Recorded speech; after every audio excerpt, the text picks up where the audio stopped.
we are not just experiencing wartime whiplash, but we have breaking news right now as well, because even as I was getting ready to do the live, we got an alert that there were going to be sirens in the Tel Aviv area, and this is probably the third time today that there was some kind of damage caused to buildings here. So, anyways, we're watching this right now. So this is happening in Bnei Brak, which is near Tel Aviv. There was also a Bedouin town, community that was hit, and where else? Well, in the north, in Hezbollah, there was actually somebody killed by a barrage of Hezbollah. Right now, okay, breaking news: 5 kids were injured in this last barrage. So anyway, all right. So we are going to go through the news. There's all right. First of all, let me see. Somebody's here. Hey, Callie, thank you for joining. Awesome. I don't know if Devin ever figured out about school, but he called me about that today. And my son had medium school today. It was Ketana. It wasn't really school, but he had 2 programs that he went to. But that was a lot of driving, I have to say. I don't know if I'm up for that. The teachers are like, make sure he comes. And I'm like, are you picking him up? I mean, come on. All right. So anyway. So there is a lot of news going on. I'm going to let this stuff continue to break and figure itself out and get the details sorted. But in the meantime, let's take a little trip around the region. Oh, and also while we're at it, checking this right now, if I wanted to take a 10-minute shower, there is a 41% chance that I will not get a siren. According to this website right here, which is Can I Shower? I can actually go and put it in English. I think I can put it in English. I think I've put it in English at times. Oh, here we go. Okay. So real-time risk assessment, canishower.com. So what you do is you put your shower duration. So look, let's say I go, military, and I take a 5-minute shower. So there's a 37% risk that there will be a siren. Not bad. But let's say I wanted to take a 20-minute shower, 46% pre-warning. Be ready to stop. Okay, so we'll go back down to 10 minutes. I mean, you got to figure 10 minutes start to finish, right? So anyway, so that is hilarious. Okay. So going back to the news. Wow, every time I bump off of the notes, it goes back to the bottom. So now, yesterday we were talking about whiplash. Do you remember that? We were going full out war. Everybody, was apocalyptic. And then suddenly Trump's like, oh no, we're negotiating. I've got, what did I bore you already, Ahuva? You won't go to the bathroom. Oh, okay, fine. All right. So, Trump's, we're talking. We're talking. They're right. They want to make a deal. We beat them so bad. They need to make a deal. They agree. And then today I'm going to get, at the end of this, I'm going to talk about the Trump stuff. But right now I'm going to talk about the actual stuff that's happening, not just the words of Donald Trump.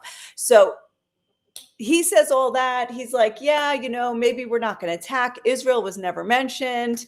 Well, 12 times today, there have been launches from Iran.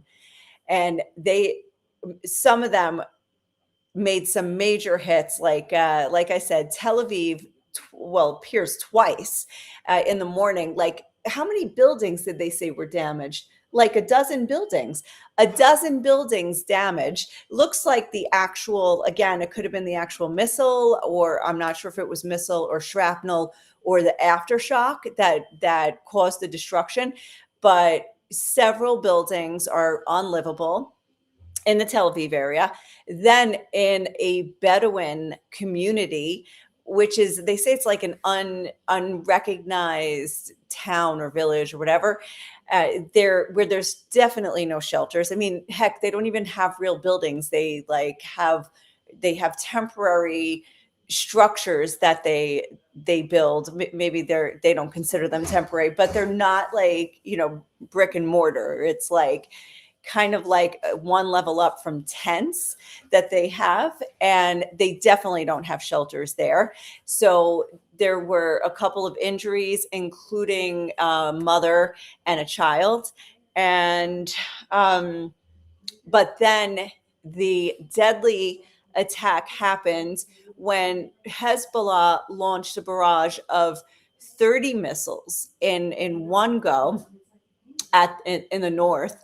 And you're supposed to, if you get a siren while you're driving, it's recommended to get out of your car and then to take cover for on the side of the road or wherever you can find. So there were a couple that got out of the car, and they went to find shelter, and the woman was killed by shrapnel. So that just happened this evening, and I don't have much more information than that. But anyway, so there's no let up, despite the fact that there are alleged talks. There is certainly no let up on either side. I know that Israel also launched more rounds against. They did more bombing raids over Iran. There were more attacks there, and and I'm not sure about the U.S. if they did, although I did read somewhere that they attacked Iran from Kuwait, which is very interesting, but we'll get to that. So also, the Pentagon apparently has put out an order they called up the U.S. Army's 82nd Airborne Division and its command personnel to the Middle East. So what does that mean? Does that mean that despite the fact that we're coming to the end of the war because we've got talks going on, but yet you're calling up the 82nd Airborne Division and they're on their way to the Middle East? So again, I think, I said this a little bit yesterday. It's like I'm calling it wartime whiplash. Like, you're all out in war, and then somebody says, oh no, we're having negotiations, and while you're saying you're having negotiations, you're calling up special forces units or something and moving like the Marines to the Middle East. I mean, anyway, it's just all impossible to know. It's really impossible to know what is actually in the cards, what's actually the next step. I think a lot of what we hear is more so narrative, and it's part of a strategy that's playing out in words, but we don't actually know which part of it is true and is going to come to pass. So that's why I would say, like, with the words that are coming out about negotiations. Well, anyway, let's keep going because we're going to talk a little bit about that. So now part of this is Trump is saying that we've destroyed Iran's arsenal. And actually, I think even Brad Cooper, who is he the head of CENTCOM? I don't know exactly, but he is based here in the Middle East. I think he's based in Bahrain, and he's like I think he's an admiral. I think he's an admiral in the U.S. Navy. So he was saying, like, we've destroyed the Navy. There's, I think, something like 140 ships have been sunk of the Iranian Navy. He said we destroyed their air defense. Like, Israel and the U.S. can fly over and make their bombing runs without getting shot down. For the most part, there have been very few shootings and like at planes. Like, no, I don't think any planes were brought down. I mean, over Iranian airspace. So they're saying they've done that, and also then they're talking about damaging their missile launch capabilities. And also, Cooper had said that they did a good job with that. But now we can see that despite the fact that, let's say, they whatever percentage that he says, I don't remember the number, that they took out, there still is an arsenal. And also, I read somewhere that one of the latest barrages was carried out from Tabriz, which is a city that has already been bombed. It's been attacked several times. Like the city of Tabriz in Iran has been attacked. So how is it they still have launch capability from that area toward Israel? So anyway, these are all things that we need to keep in mind and see. All right, so let's see. Callie says, I use the shower app for cooking too. That's a great idea. Although I kind of doubt that it actually works unless it's like run by some intelligence agency. I mean, come on. All right. So, anyway, and by the way, 41% that I just checked is pretty high. So, maybe we get some kind of alert here or warning in Jerusalem because 41%, it's usually in the 20s. So, I don't know. Okay. Let's see. Hello to Walter. Hello to Marilyn. Walter says Trump is up to something. Yes, he definitely is. And that's why I'm not, I'm taking this like too seriously either way, because I don't want to get whiplash. I'm not gonna keep looking one way to the other. And that's going on to Mary's comment. Whiplash is the perfect way to describe the situation. Exactly. Like we are just back and forth. And yes, war fatigue is a real thing, which makes me appreciate you in reporting. Thank you, Mary, very much. Although I think I'm getting war fatigue as well. And actually, like, not, I was going to say, high levels of anxiety of having so much work to finish and so little time, and not from the sirens themselves, ironically. Okay. And Lovella, for some reason I can't comment through Facebook, so I'm coming here. Well, come on to YouTube. That's even better. And while you're at it, if you are watching from YouTube, if you could hit the like button, that would be awesome, because that would actually help this channel, and I would really appreciate that. So if you're already there, could you do that? That'd be awesome. You could also share it, and I'm sure you're subscribed, and that's why you're here. So anyway, okay, awesome. So now let's move around a little bit. We talked about the attacks on Israel. Again, many attacks today. 12 today from Iran, not counting whatever Hezbollah was doing in the north. And 12 is that's a high number for this war, I have to say. So it's looking the opposite of negotiations and running down, unless they're just trying to let it all out before they agree to a deal. But come on. I mean, anyway, we'll get to the Trump stuff later. Okay, so let's go to Lebanon. Why did I think I was going to Saudi Arabia? We'll go to Saudi Arabia later. We're going to go to Lebanon because a lot was happening in Lebanon, including an Iranian missile that was shot down over Lebanon. Like, nobody knows why. Was the missile heading toward Israel? Was it heading, somebody said, to Cyprus maybe? But in any case, I think shrapnel landed in, I think it was Beirut or neighborhoods of Beirut. And of course, now Israel's been bombing Beirut and other areas of Lebanon, especially southern Lebanon. They're blowing up the bridges in the south over the Litani River, and they're making a big push over there in Lebanon. So for, I guess, the residents of Beirut, when they saw some shrapnel coming from the sky, weren't like, oh, wow, the big deal. They were probably like, oh, Israel's at it again, or, maybe a Hezbollah weapons thing blew up or something like that. But no, it turns out it was an Iranian missile. It was intercepted. But as of yet, the let's see, explosion. I'm going to read to you a little bit from a Lebanese outlet. I think it's called Nahar or something. Explosions rocked several areas north of Beirut that have so far been spared in the ongoing Israeli war, according to and local media. Raya, your AirPods. Well, actually, you really have to disconnect them. Your AirPods. Just hide them, hide them. Oh my gosh. If you guys don't hear me for a few seconds, it's because my daughter is taking over the show. It's like I'm getting hacked from the other room by the AirPods. The AirPods in this house like hack my computer on a regular basis. Okay, so they said with military official saying the blast likely came from an intercepted Iranian missile.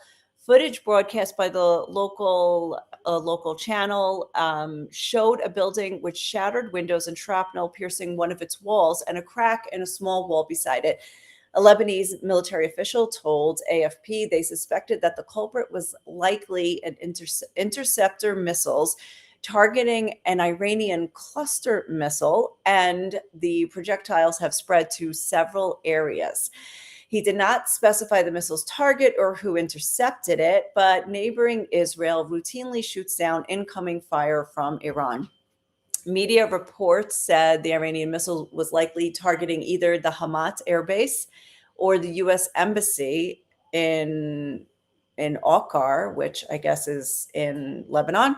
While a senior U.S. official told Israel's Channel 12 that the Iranian missile was directed at another country, most likely Cyprus, but disintegrated in the air over Lebanon. That's crazy, right? That is absolutely crazy. Now, more in Iran, and I don't know if the two incidents are connected because I haven't yet had a chance to sit down and do the timeline.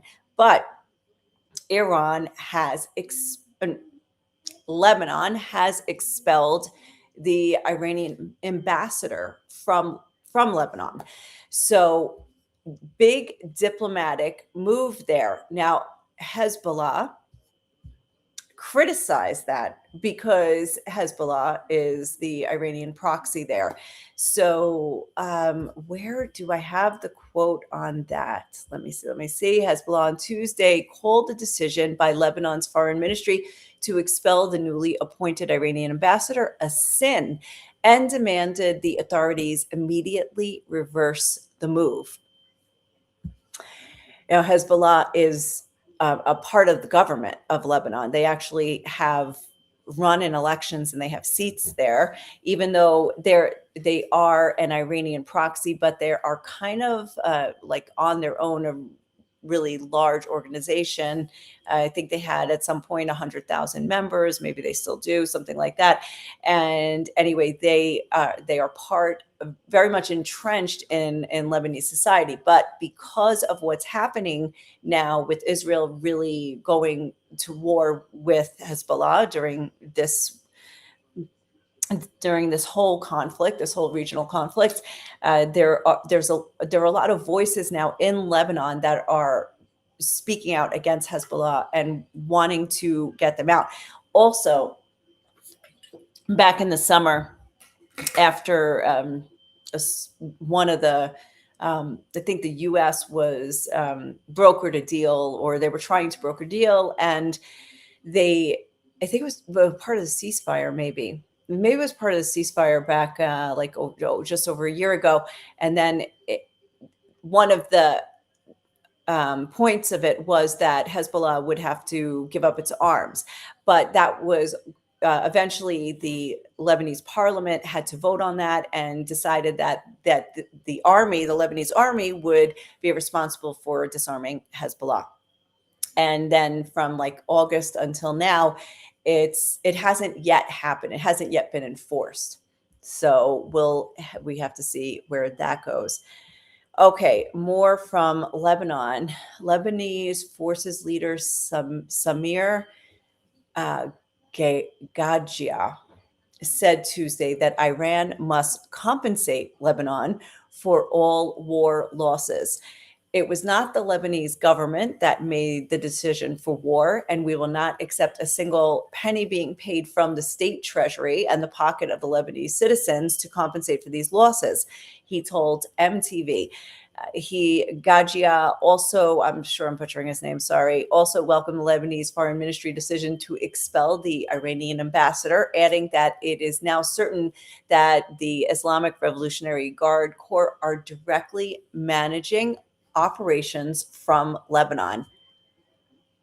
That is a huge statement right there, that he's not even talking about Hezbollah is going to compensate. He's saying the country that sponsors Hezbollah is going to compensate. Now, I don't know if this is a popular opinion, but the fact that one of the leaders has said this in Lebanon is really big news. All right.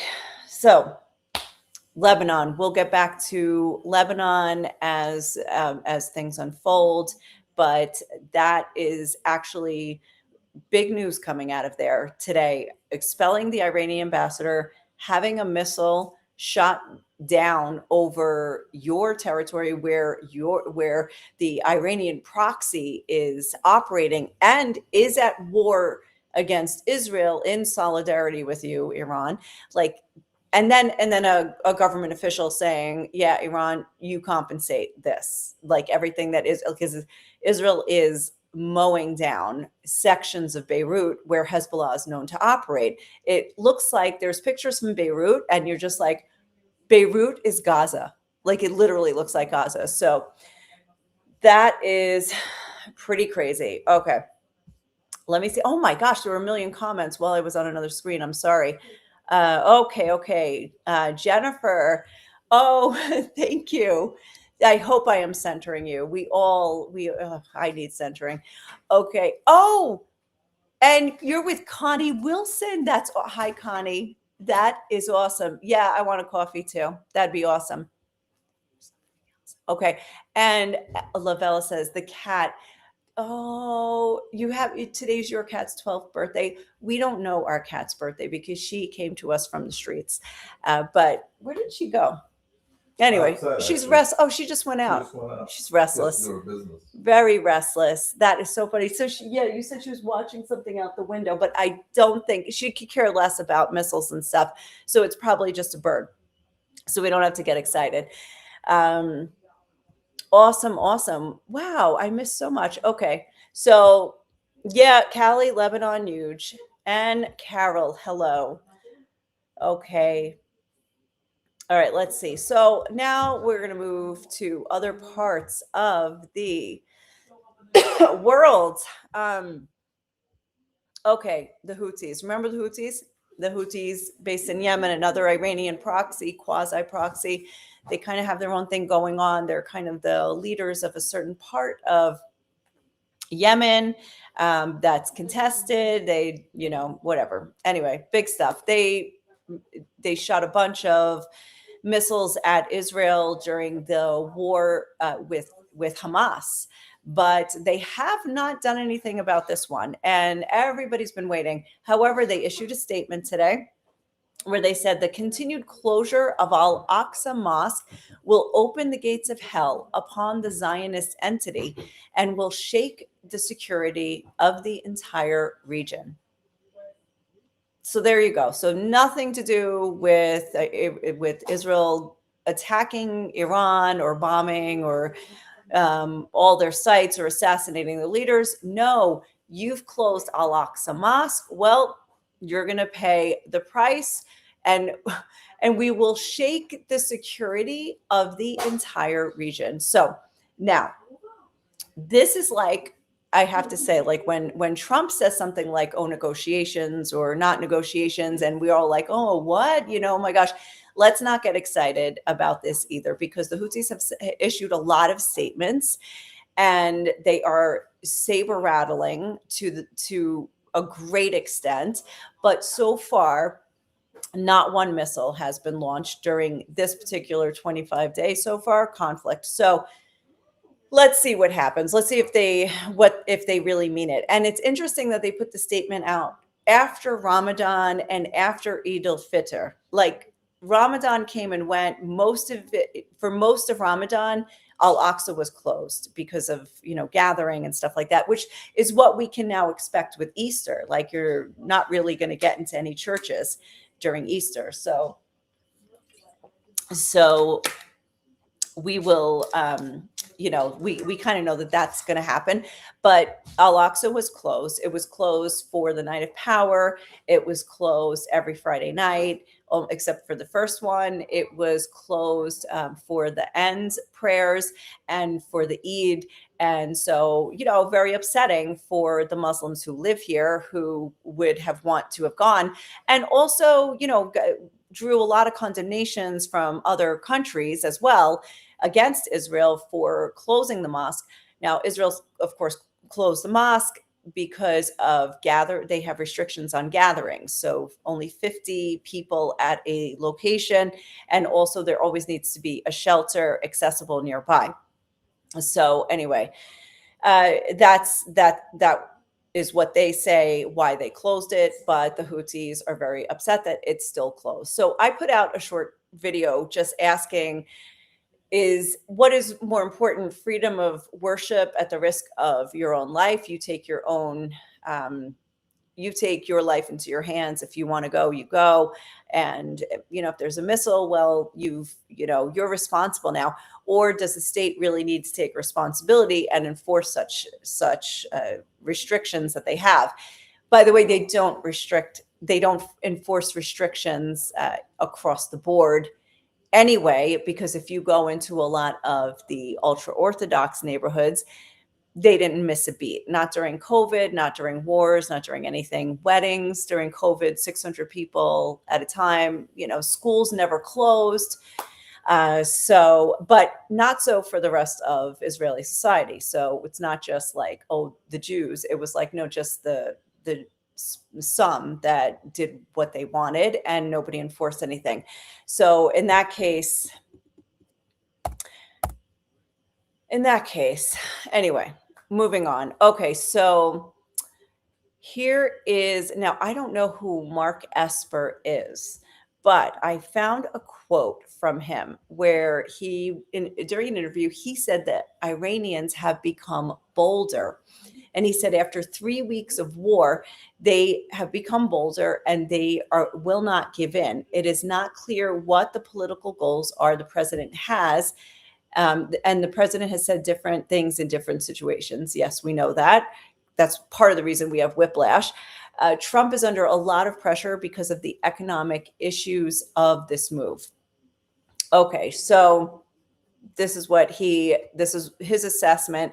A lot of people are saying that, which I'm just repeating what they're saying. I really don't know. I do not know what is in the mind of Trump, but that he thought that, once we eliminate the supreme leader, Khamenei, once we eliminate a couple of the big guys, they're just going to crumble. And that didn't happen. And they're saying, he was so naive. But I'm not sure that's the case. I'm sure that they have intel. I mean, you just have analysts sitting on TV with intel like that. It's not intel, it's just analysis. It's just, research and history and knowing the system. So I'm sure that he wasn't uninformed, but I don't really know. Does he not understand the Iranian system, that it's not hierarchical, but it's networked? It's like, I had described it once on one of these broadcasts of like a starfish that, regrows its arm. And so, like, according to one analyst I interviewed, she said that the regime is built in a way to rebuild itself constantly and to revive itself, so that it never fully it can't fail. It was just like a safeguard. Oh, good, thank you. Be good. Oh my gosh, that is hilarious. I live here. What do you want? I got it. Oh my gosh. Our bomb shelter neighbor. We only met her because of the bomb shelter, but now apparently we're besties, so that's awesome. No, Anyway, she's besties with Daniel, not with me. she really loves Daniel. Yeah, Daniel's not my best but she's hanging out with you, so But Daniel's not my best friend. okay. So distracting. So what was I saying, Tony? So distracting. Before that, Oh, so before I that's- got distracted. No, I got Ah, it you. was the back end. Did Trump know? Oh, yeah. So you got it. I'm there. The one analyst. I'm sorry, I'm not checking the chats. I have these notes open so I can like try to be legible in speaking. So, okay, so one analyst says that the regime rebuilds itself, and so it's never really going to fall because, like, the survival of the regime is the most important thing. And then another analyst that I just interviewed last week, Khosrow Isfahani, if you haven't seen that interview, go watch it. It's amazing. He said, it's on YouTube. He said that true. He said, however, it's like spare parts for a car. He said, so you have a spare tire in your trunk and so you change it. But what about when the spare tire then blows out? Or what about like, you've got a rear view mirror, but it breaks. So you replace it. And he said, you don't replace it with a part that's better than the original. The original is the best. And so all of the replacements are basically downgrading the overall quality of the car. And he said that despite the fact that the regime is built that way, he said the replacements you're eventually going to run out of these replacements. And also the quality of the replacements is not, nobody's living up to Khamenei. Nobody had his theology, his passion, where he said like the Islamic regime was his child. Like he was not as interested in promoting his own children to take his place because his child was the regime itself. And so there are not as many that are in the regime that have this same philosophy that he does and the same approach that he does. So very interesting analysis. And every time I listen to a different person, I'm like, wow, that's so convincing. But I'm still convinced by his argument. And also it kind of dovetails with the whole concept of that there's defections going on and that the middle and low level command is disintegrating in the absence of this strong command center or unit. The units are not sticking together. There's no cohesion for them to continue. So anyway, they're like, also supply lines are broken. So like if you're in a far flung unit and you're supposed to be guarding or creating a checkpoint, you're not getting food, you're not getting weapons. Once you don't have weapons and you've got, angry Iranians around there and they're going to protest or whatever, then your life is in danger. So, and there were reports of defections and stuff like that.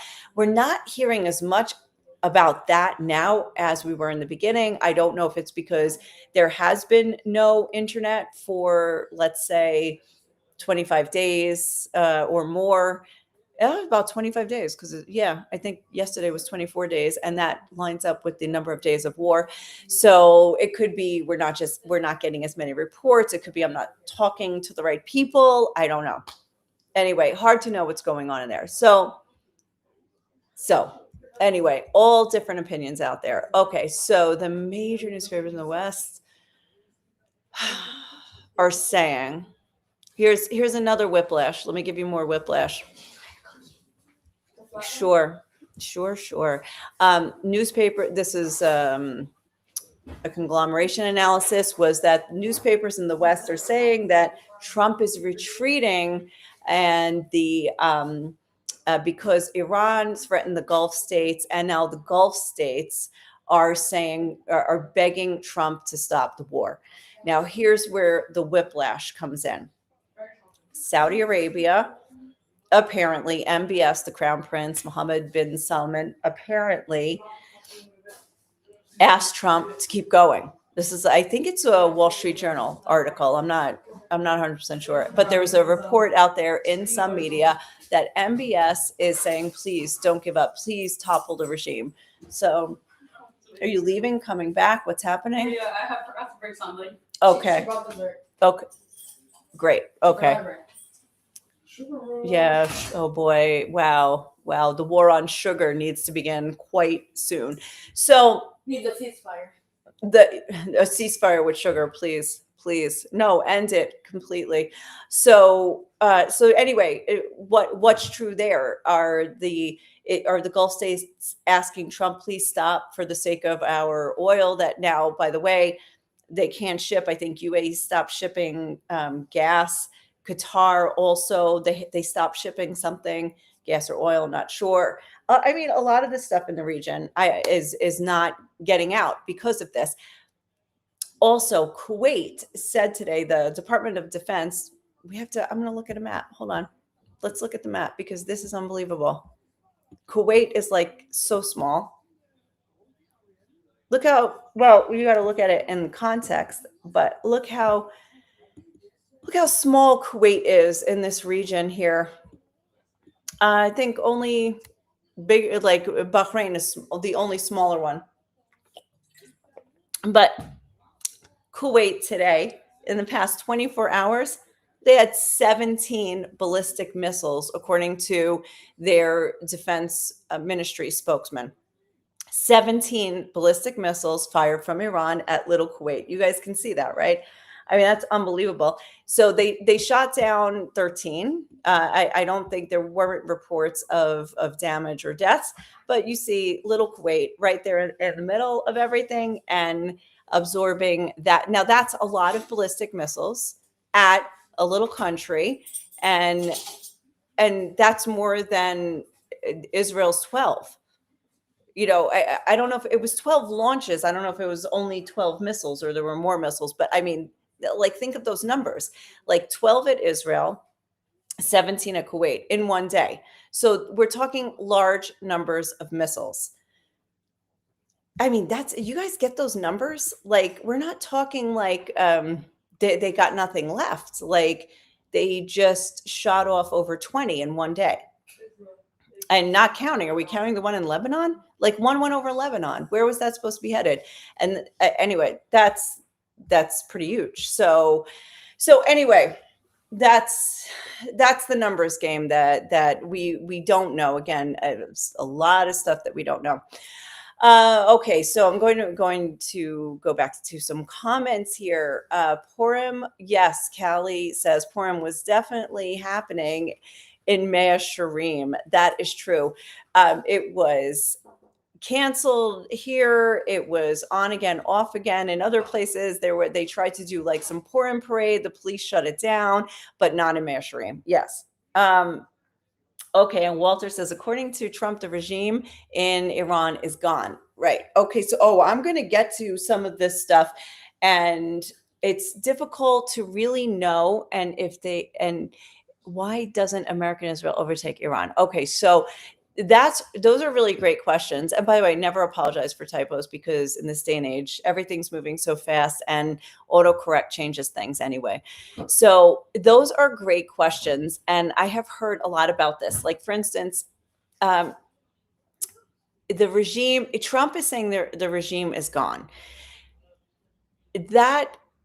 We don't even know where the new supreme leader is. He has not shown his face. You know, Moshtaba Khamenei, the son of the late Ayatollah, he's clearly not really ruling it. I don't want to say clearly, because really I don't know, but they're saying now they just appointed somebody to take Larijani's place, and then there's also the Speaker of Parliament. But how strong or quality are these leaders? And the other question is, then, if I go back to the other analyst,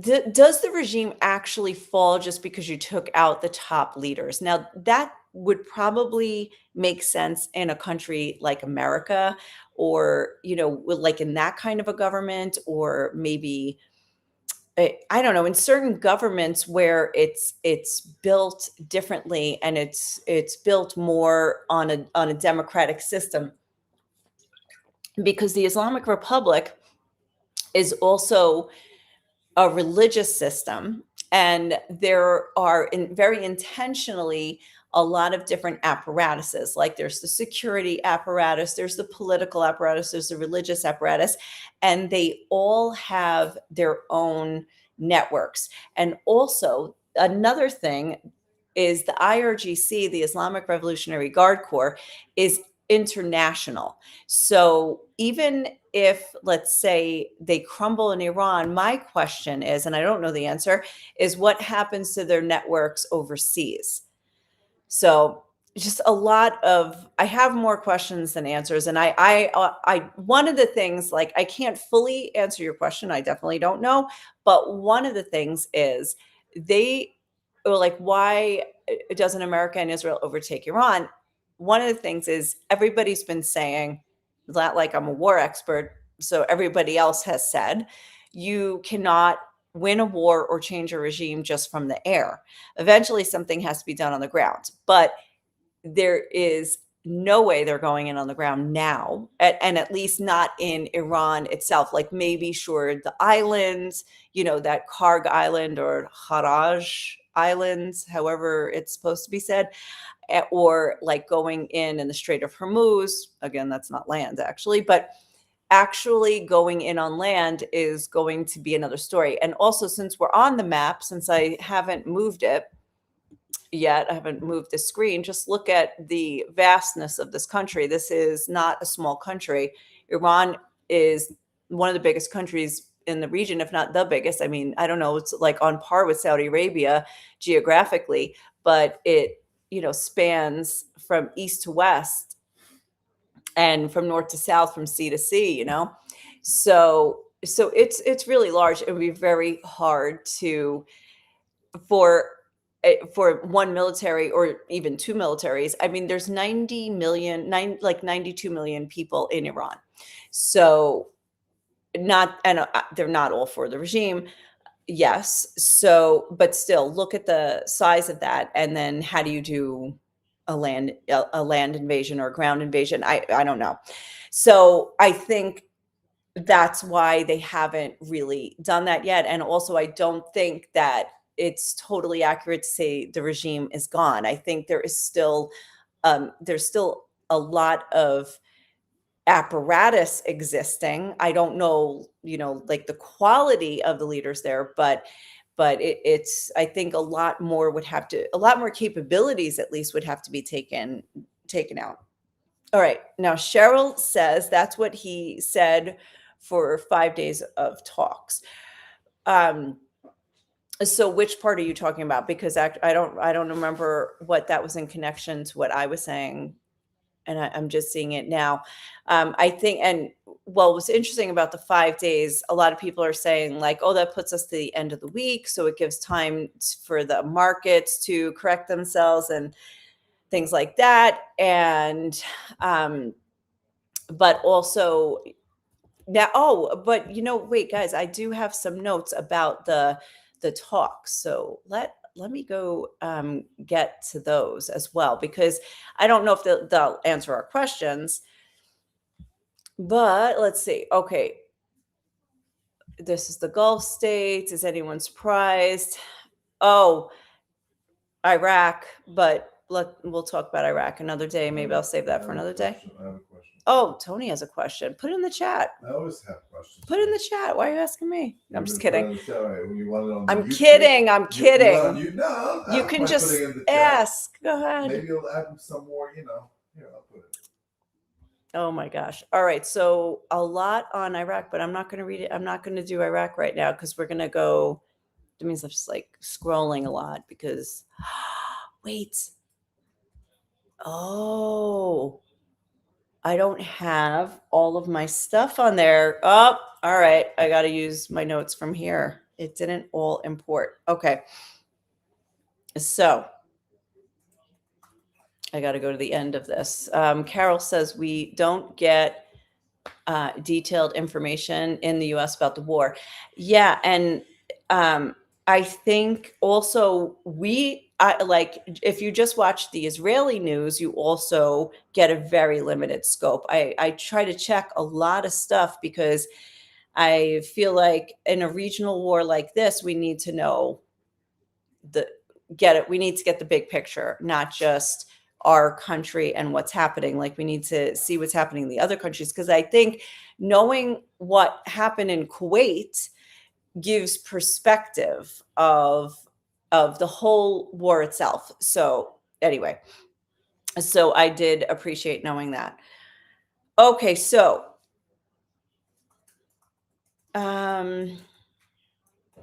okay, here's some quotes from Here you go. Trump. Oh, Tony put in a question in the chat. Let's see. It's not here. Oh, there it is. Lebanon kicked the Iranian ambassador of Lebanon. What happens to Hezbollah now? Well, nothing until they do something. Like Israel's doing what it wants to Hezbollah, and nobody's saying anything yet. Once this whole war dies down and Israel's still going out with Hezbollah, then everybody will say something. But nobody's saying anything now. But go ahead. But Lebanon took a stance by doing that, right? They're saying we're not supporting Iran, we're supporting U.S. and Israel right now. So, right? I mean, if they're kicking in some ways they are, right? Mm-hmm. So if they've done that, so now they're clear on their stance. So now, obviously, Hezbollah being a proxy of Iran, I would think that the Lebanese government would also now want to get rid of Hezbollah. So would they do that now, or are they going to sit back and watch Israel do it, and they're just going to not get involved and just allow Israel to continue? You know, I haven't totally checked the Lebanese news every day, but in the little bit I've checked, I have not seen as much outrage against Israel as there usually is. So perhaps they're letting Israel do the job that they wanted to do, like disarming Hezbollah, because what the army said, or the army was tasked with doing it. Israel said, you guys, you're not doing it fast enough. If you don't do it, we will. Then this war broke out, and now Israel's just doing it. So now my other question, I'm taking it from that. My other question is this. So now they're going to conquer or take all the way up to the Litani River, right? Yeah. So let's look for the Litani River. So once Hezbollah is gone and done, does Israel go back to its borders and give back the lands they took to Lebanon? Oh, well, that is an Ohan question. No, right there. No, that's not an Ohan. That is totally an Ohan question. No, where's Ohan? All right. All right. Look, here's the Litani. I don't know. I can't really understand on this map what is the river.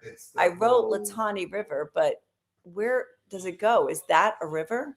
It's yeah. That would make sense, I guess, that area.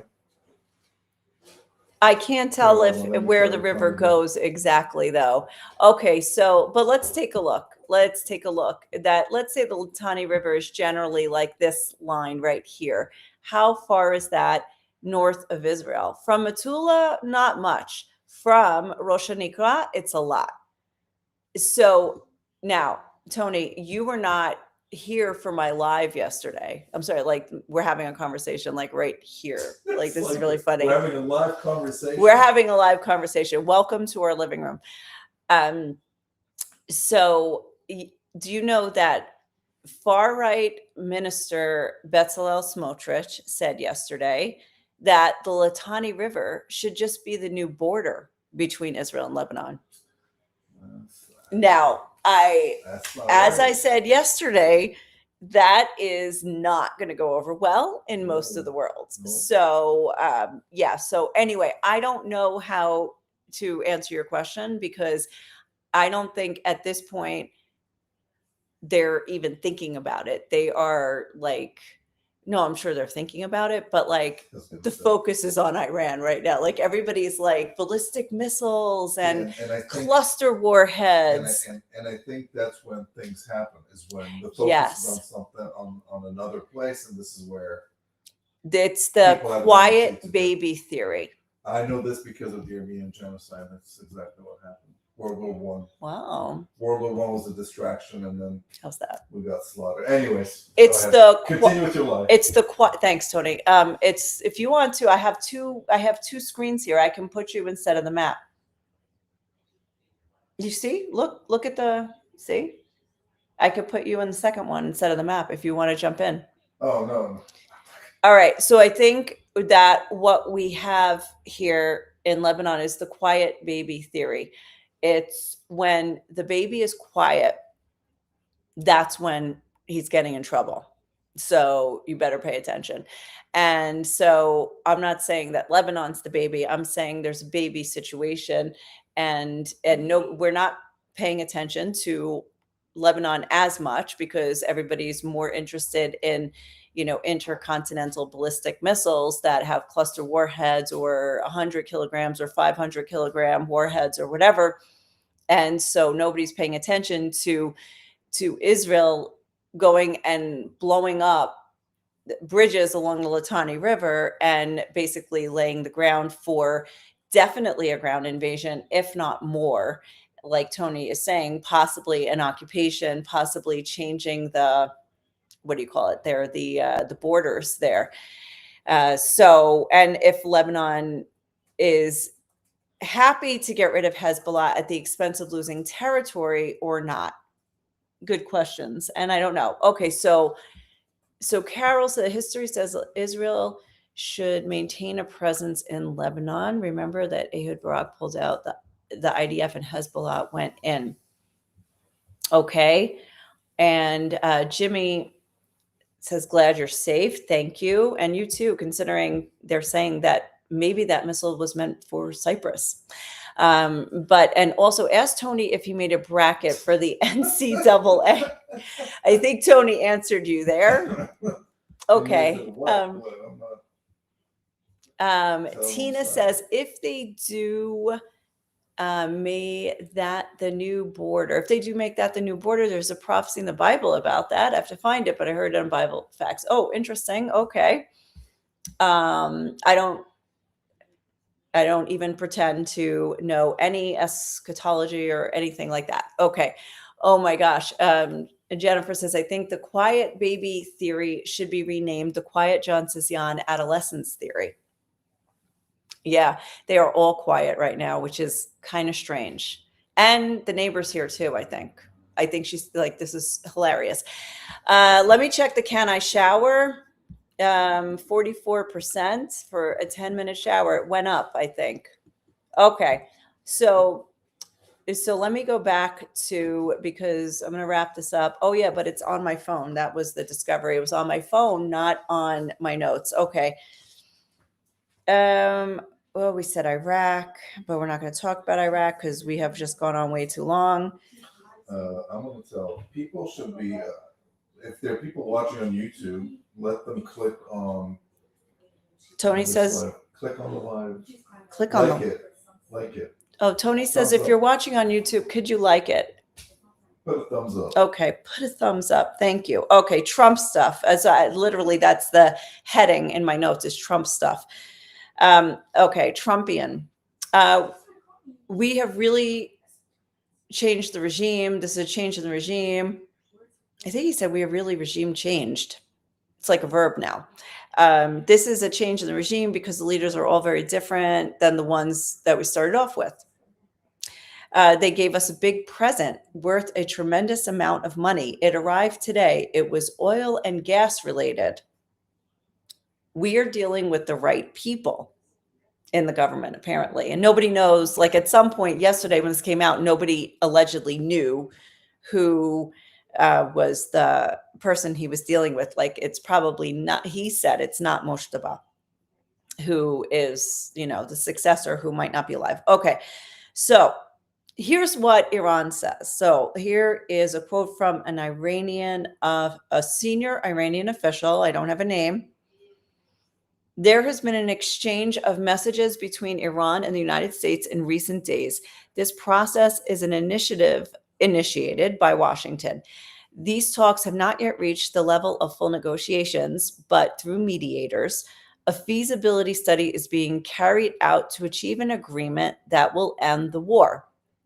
The plans being examined go beyond a temporary ceasefire and aim to achieve a clear agreement to end the conflict between Iran and the United States.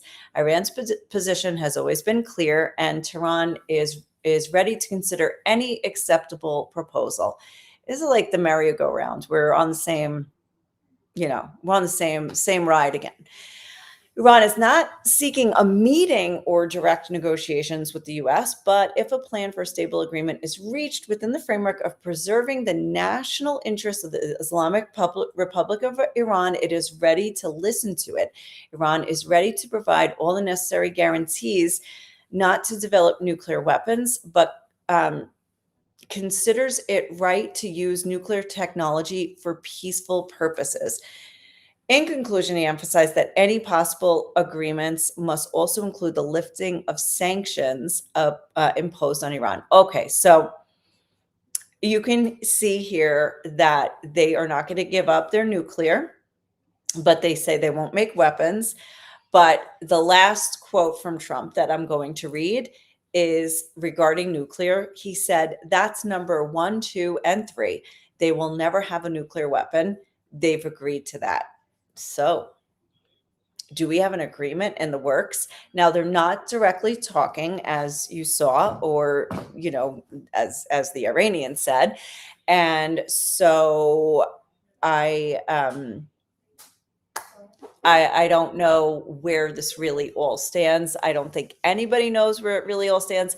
I think the fact that somebody from Iran says this now puts Trump's words from this vague new strategy that he tossed out to, yes, they probably are actually having some sort of negotiation. But then with the deployment or the calling up of the 82nd Airborne Division, does that mean, again, this is just a ruse to buy time?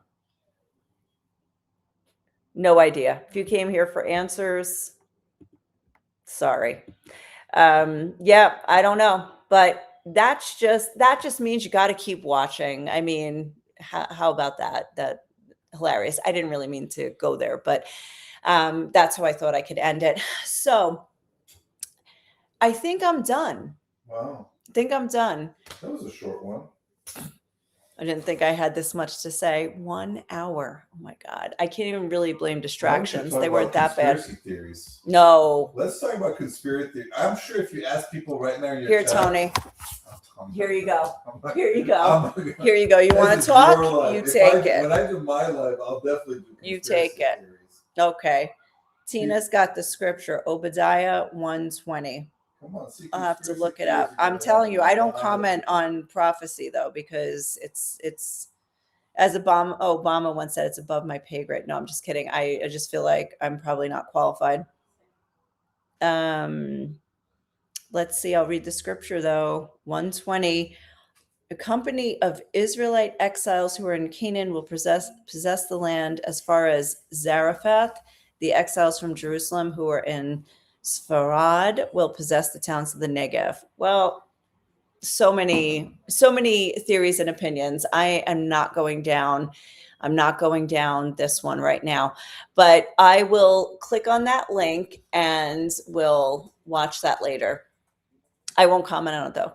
So, hi, Deva. Thank you for joining. Yep. They want to hear from you, Tony. They want to hear from you. And Cheryl says, tell Tony to keep watching the NCAA tournament. He doesn't follow it, he said. He only follows the NBA. I barely follow the NBA. And he barely follows the NBA. I prefer playing the game than watching it. Oh, he's a player. I prefer playing the game. Which he does. And he passed that on to his children. Yes. Thankfully, Lucas. Yes. Lucas is going to be a star. Yeah. Okay. Oh, Tina knows Deva. That's awesome. Also well, at basketball, do you want to also be a basketball star, Raya?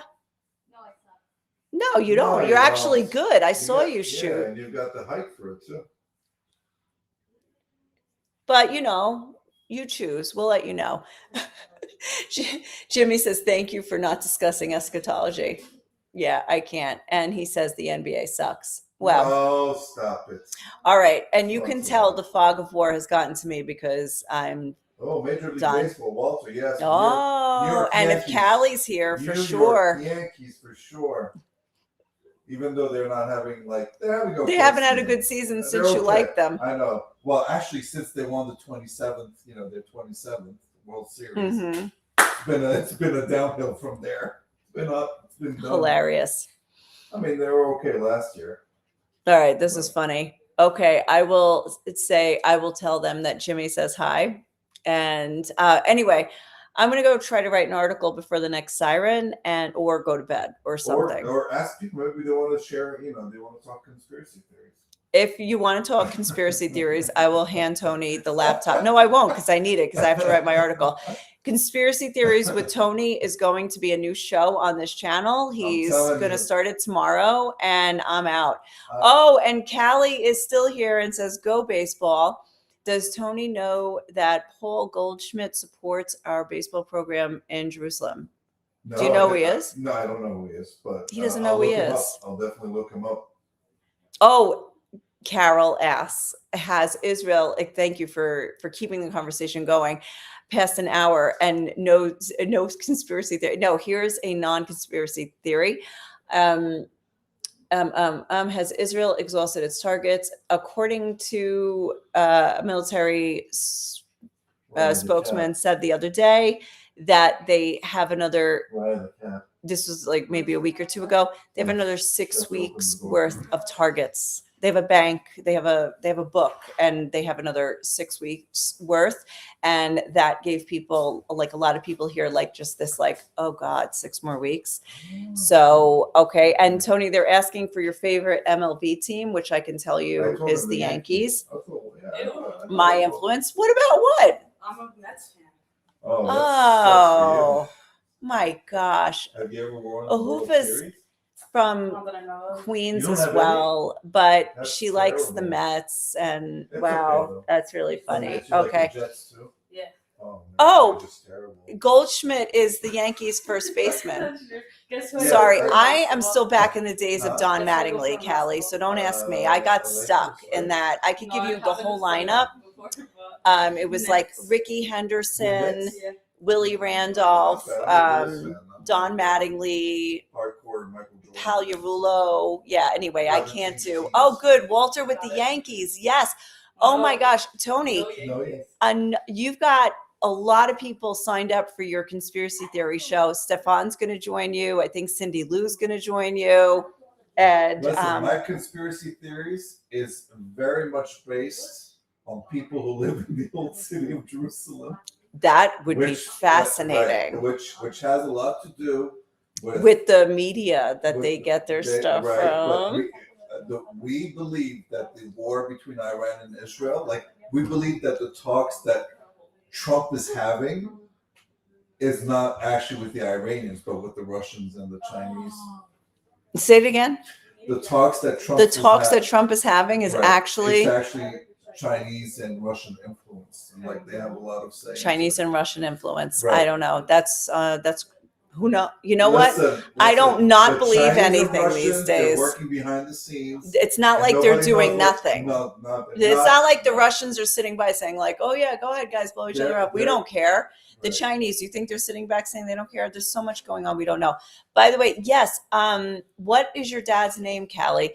And what year was he with the Yankees? He was a catcher with the Yankees. Callie's dad, Jerry Naran or something. But I missed those years. What year? Year? Yeah, tell me what year, Callie. Because I was like Yankees from for the Yankees? 80s, late 80s. Callie, what are you doing living in Israel? Until Callie, what are you doing in Israel? She's trying to get Israeli baseball up and running. Yes, there is Israeli baseball, Raya. Israel's team is actually not too bad. They're not. That's right. Yeah. All right. I'm just waiting for the answer, and then I'm going. I got to go. I got to get to bed before the rocket. Let's check the Can I Shower app. Jerry Naran. All right. What year? Thank you, Walter. All right. 44% chance, moderate risk, 10-minute shower, be ready to stop. But let's see. Let's say you really wanted to let's say you wanted to do a bath. 49%. That means I got to go. What if Well, you- last night we had a siren-ish. We didn't have a siren. We had a alert that there would be a siren, but there wasn't one at 1 in the morning. But we did hear like a massive explosion over our head, just like we did it on the show at, it's not a show, whatever this is at 9:30. Anyway, and Bernadette, oh my gosh, good to see you.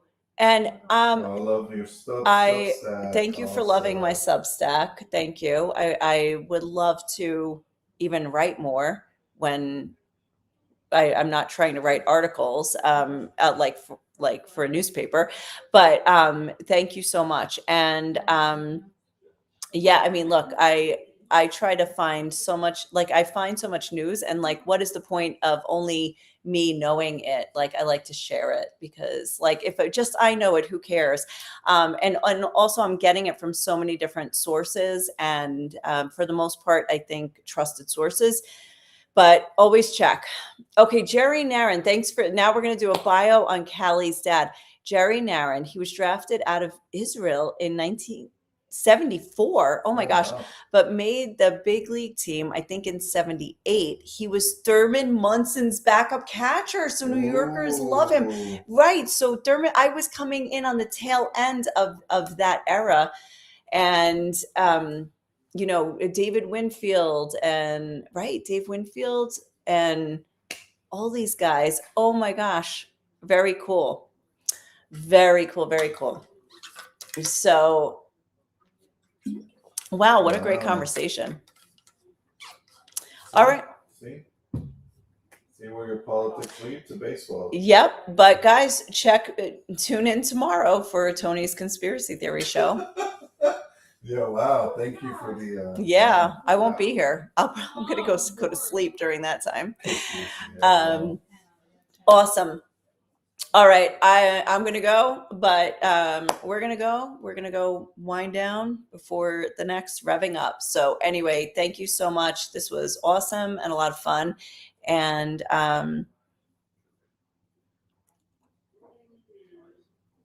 oh, okay. At the end said Israel because someone asked me why I was in. Yes, Tony asked why you were in Israel. That's what he was asking. I don't know, maybe from the background you heard him say that. So, all right, cool. Guys, ciao. Thank you. And probably see you tomorrow. Bye.